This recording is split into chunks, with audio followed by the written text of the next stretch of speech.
Political science का एक बहुत ज़्यादा इंपॉर्टेंट क्वेश्चन है कि आदेश की एकता की आलोचनात्मक विवेचना कीजिए। आदेश की एकता की आलोचनात्मक विवेचना कीजिए। तो पहले आप लोग ये समझिए कि आदेश की एकता का मतलब क्या होता है।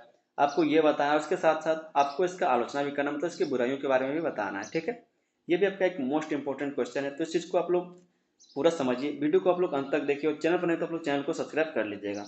समझते हैं हम लोग कि आदेश की एकता क्या होता है। मान लीजिए कोई भी प्रशासन, चाहे वो निजी प्रशासन हो या फिर जैसे सरकार का कोई प्रशासन होता है, ठीक है, तो उसको अगर सही तरीके से चलाना है तो जितने भी वहाँ पर काम करने वाले कर्मचारी हैं, जितने भी अधिकारी हैं, उनको ये बात पता होना चाहिए कि हमें किसका ऑर्डर फॉलो करना है। ठीक है, किसके आदेशों को मानना है। अगर यही पता नहीं हो कि हमको किसके ऑर्डर को मानना है, किसके आदेशों को मानना है, तो कोई भी जो काम है वो अच्छे से नहीं हो पाएगा। जैसे मान लीजिए कोई भी ऑफिस है, कोई हम लोग निजी ऑफिस का बात करें, जैसे मान लीजिए आप कोई भी कंपनी का, ठीक है, एयरटेल कंपनी को मान लीजिए, तो वहाँ पर क्या है, एक और यहाँ पर काम करने वाले 20 लोग हैं। ठीक है, यहाँ पर काम करने वाले 20 लोग हैं।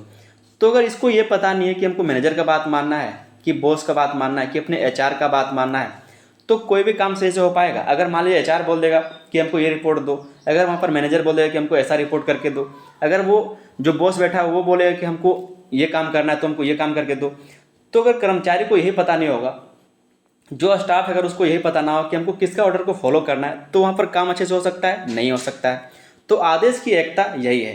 आदेश की एकता में ये फिक्स होना चाहिए, ये निश्चित होना चाहिए कि किस कर्मचारी को, किस अधिकारी का आदेश मानना है, ये निश्चित होना चाहिए। तब जाकर क्या है, तो प्रशासन सही तरीके से चल पाएगा। और इसी चीज़ को हम लोग डिटेल में समझेंगे। चैनल पर दोस्तों नहीं तो आप लोग चैनल को बस सब्सक्राइब कर लीजिए और वीडियो को आप लोग अंत तक देखें ताकि चीज़ों को आप समझ सकें। और वीडियो को लाइक करके अपने दोस्तों में इसको शेयर भी कर देना है। समझते हैं हम लोग इस क्वेश्चन के आंसर को।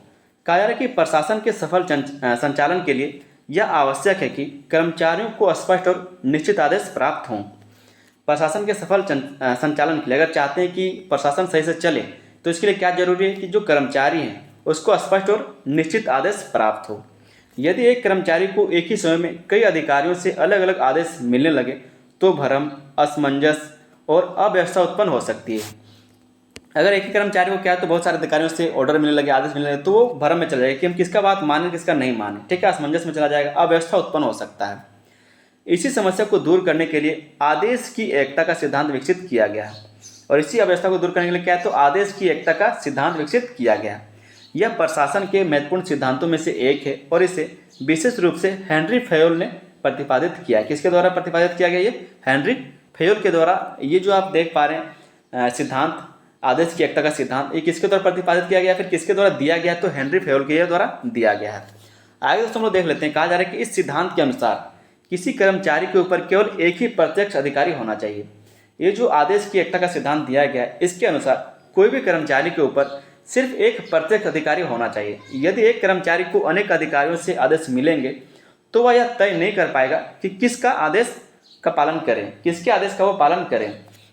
जैसे मान लीजिए हम आपको बताएं कि एक मैनेजर है, उसको एक बॉस भी है, एक एचआर भी है, और यहाँ पर काम करने वाले 20 लोग हैं। ठीक है, तो सबको पता है कि हमको बात किसका माना है, एचआर का माना, तब तो सही चल रहा है। एचआर का बात माना तो सब सही चल रहा है। लेकिन अगर बॉस यहाँ पर आके आदेश देते किसी कर्मचारी को कि मेरा बात मानो, अगर यहाँ पर जो मैनेजर है वो बोले कि मेरा बात मानो, तो कर्मचारी किसका बात मानेगा? कंफ्यूज हो जाएगा वो, और काम वो सही से नहीं हो पाएगा। ठीक है, तो इसी के बारे में यहाँ पर कहा जा रहा है।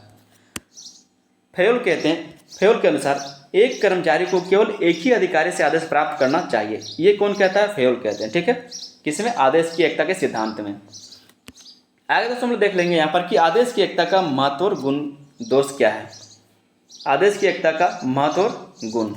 पहला जो इसका गुण है वो है भ्रम की स्थिति समाप्त होती है। अगर आदेश की एकता सही से हो, मतलब हमें किसका आदेश लेना है, किसके ऑर्डर को फॉलो करना है, अगर ये पता हो, तो इससे भ्रम नहीं होता है।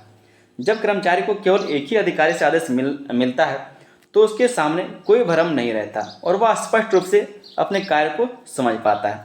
जिसको पता है कि हमको एचआर का बात मानना है, एचआर जो बोल रहा है हमको वही काम करना है, तो वो आराम से काम कर सकता है। तो ये इसका एक महत्व है।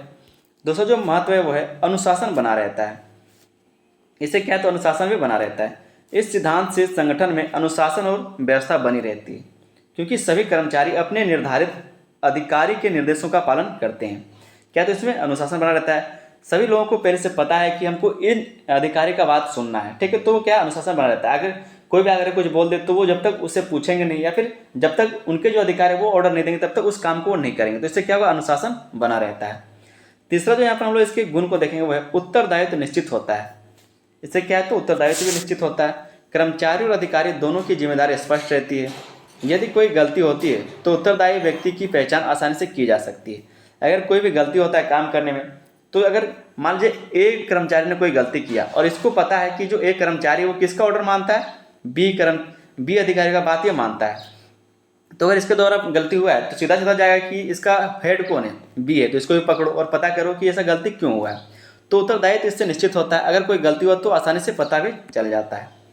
चौथा जो इसका हम लोग गुण देखेंगे वो है कार्य कुशलता बढ़ती है। स्पष्ट आदेश मिलने से कर्मचारी अधिक आत्मविश्वास और दक्षता के साथ कार्य करते हैं, जिससे कार्य कुशलता में वृद्धि होती है।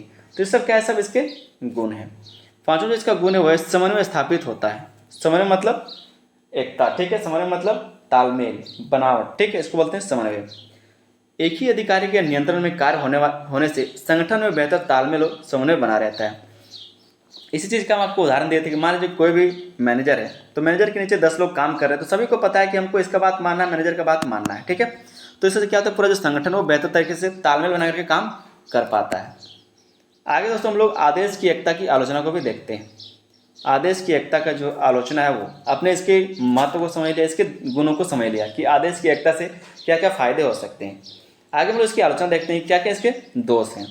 यद्यपि यह सिद्धांत प्रशासन में महत्वपूर्ण माना जाता है, फिर भी आधुनिक प्रशासन में इसकी कुछ सीमाएं दिखाई देती हैं। अब क्या क्या इसकी सीमाएं हैं, क्या इसकी आलोचना, उसको समझिए। पहला जो इसका आलोचना है आदेश की एकता का वो है आधुनिक प्रशासन में पूर्ण रूप से लागू करना कठिन। आज के प्रशासन में इसको पूर्ण रूप से लागू करना कठिन हो गया है। आज प्रशासन के कार्य बहुत जटिल और तकनीकी हो गए हैं। कई बार एक कर्मचारी को अलग अलग विशेषज्ञ अधिकारियों से मार्गदर्शन लेना पड़ता है, इसलिए केवल एक अधिकारी से आदेश प्राप्त करने का सिद्धांत हमेशा व्यवहारिक नहीं होता है। आज के टाइम में जो प्रशासन करने का तरीका है वो बदल चुका है। और पहले क्या है, पहले एक अधिकारी सिर्फ एक व्यक्ति को कह सकते हैं कि आदेश देता था, या फिर उसके जो समूह के लोग हैं सिर्फ उसको आदेश देता था। लेकिन आज के टाइम में प्रशासन करने का तरीका बदल चुका है, जिसके कारण जो कर्मचारी होता है उसको अलग तरीके से काम करना पड़ता है, और जो उसको आदेश देने वाला लोग है, जो आदेश देने वाला अधिकारी है, सिर्फ वही उसको आदेश दे ऐसा जरूरी नहीं है। वो अलग अलग जगहों से पूछ करके भी उस काम को कर सकता है। दूसरा जो इसका आलोचना यहाँ पर देखने को मिलता है वो है विशेषज्ञता के सिद्धांत से विपरीत। विशेषज्ञता के सिद्धांत के विपरीत है। आधुनिक प्रशासन में विभिन्न क्षेत्रों के विशेषज्ञ कार्य करते हैं। एक कर्मचारी को तकनीकी, वित्तीय और प्रशासनिक मामलों में अलग अलग विशेषज्ञों के निर्देशों की आवश्यकता हो सकती है। इसलिए केवल एक अधिकारी से आदेश प्राप्त करना कई बार संभव नहीं होता। कहा जा रहा है कि कभी कभी क्या है, तो जो एक कर्मचारी वो अलग अलग काम करता है, जैसे वो वित्त से रिलेटेड काम कर सकता है, ठीक है, तकनीकी से रिलेटेड काम कर सकता है, प्रशासनिक से रिलेटेड काम कर सकता है। तो उसको अलग अलग क्षेत्र के लिए अलग अलग जो वैज्ञानिक है, फिर जो विशेषज्ञ हैं, उससे जानकारी लेना पड़ता है, उससे क्या है दिशा निर्देश लेने पड़ते हैं। तो कहा जाए कि अगर सिर्फ एक ही आदेश देने वाला व्यक्ति होगा, एक ही अधिकारी होगा जो उसको आदेश देगा, तो ये सही नहीं है। ये भी इसका एक आलोचना है। तीसरा जो इसका आलोचना है वो है समन्वय में कठिनाई। कई बड़े संगठनों में विभिन्न विभाग मिलकर कार्य करते हैं। कई ऐसे बड़े संगठन हैं जहाँ पर विभिन्न विभाग क्या करते हैं, मिलकर काम करते हैं। ऐसी स्थिति में कर्मचारियों को अनेक अधिकारियों के साथ संपर्क रखना पड़ता है। इससे आदेश की एकता का सिद्धांत सीमित हो जाता है। यह भी क्या है, तो इस एक आलोचना है। मतलब यहाँ पर समन्वय में कठिनाई देखने को मिलता है। जैसे अगर कई सारे विभाग मिलकर के किसी एक चीज़ पर काम करेंगे, ठीक है, तो वहाँ पर अलग अलग विभाग वाले लोग काम करें तो अलग अलग उसको ऑर्डर देने वाला लोग भी होगा। तो इससे क्या होगा, अधिकारियों के साथ संपर्क रखना पड़ता है। इससे आदेश की जो एकता है, उसका जो सिद्धांत है वो सीमित हो जाता है। चौथा जो हमारा पॉइंट हम लोग देखेंगे वो है निर्णय लेने में विलंब। यदि सभी आदेश केवल एक ही अधिकारी से के माध्यम से जाएं, कहा जा रहा है कि यदि सभी आदेश केवल एक ही अधिकारी के माध्यम से जाएं तो कार्यों का बोझ बढ़ सकता है और निर्णय लेने में देरी हो सकती है। अगर सारे फील्ड में सिर्फ एक ही अधिकारी आदेश देने लगे तो इतनी इतनी चीज़ों को वो नियंत्रित नहीं कर सकता, ठीक है, मतलब वो कह सकते वो कंट्रोल नहीं कर सकता है। जो बड़ा अधिकारी है, जो सभी फील्ड के लोगों को, सभी फील्ड के अधिकारियों को नियंत्रित करना चाह रहा है, तो वो कर सकता है, नहीं कर सकता। इससे निर्णय लेने में विलंब हो सकता है, देरी हो सकता है। ये भी इसका एक आलोचना है। पांचों जहाँ पर हम लोग इसकी आलोचना देखेंगे वो है मैट्रिक्स संगठन में अनुपयुक्त। जो मैट्रिक्स संगठन है उसमें अनुपयुक्त। आधुनिक संगठनों में मैट्रिक्स व्यवस्था को उपयोग बढ़ रहा है। जो मैट्रिक्स व्यवस्था उसका उपयोग बढ़ रहा है, जहाँ एक कर्मचारी एक से अधिक अधिकारियों को रिपोर्ट कर सकता है।